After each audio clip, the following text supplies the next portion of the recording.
Mengawal informasi kita pemirsa, proses pemilihan langsung PT Moya Indonesia yang dilakukan Badan Pengusahaan atau BP Batam sebagai mitra kerjasama penyelenggaraan operasi dan pemeliharaan selama masa transisi sistem penyediaan air minum atau SPAM Batam menuai polemik.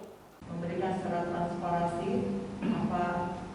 menjadi landasan. Direktur ATB Batam Beni Andrianto menjelaskan, BP Batam berencana membentuk strategis bisnis unit.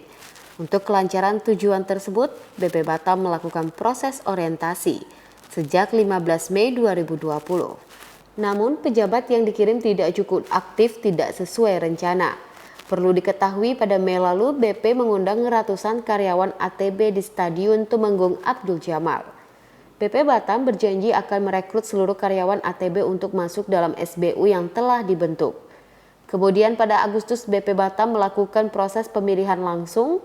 4 perusahaan yang dipanggil saat itu yakni PT Pembangunan Perumahan Infrastruktur, PT Moya Indonesia, PT Suez Water Treatment Indonesia, dan ATB. Dalam situasi tersebut, ATB menilai pemilihan langsung itu terlalu tergesa-gesa sehingga diindikasi melanggar sejumlah aturan. Dan Beni menilai BP Batam telah menyalahgunakan kewenangan dengan menggunakan notisi BPKP tidak sesuai dengan tujuan awal. Dan dia menegaskan penunjukan BPKP adalah untuk proses pengakhiran konsesi, bukan untuk syarat lelang. ATB menilai penggunaan notisi sebagai syarat pemilihan langsung telah terindikasi diskriminasi.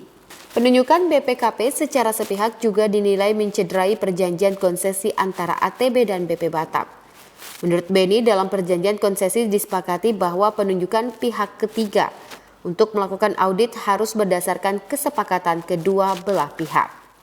Seluruh aset masih menjadi milik ATB, maka bila mana nanti operator tersebut akan masuk, maka ATB tidak akan mengizinkan sebelum tanggal 14 November. Jadi mereka hanya boleh masuk setelah tanggal 14 November.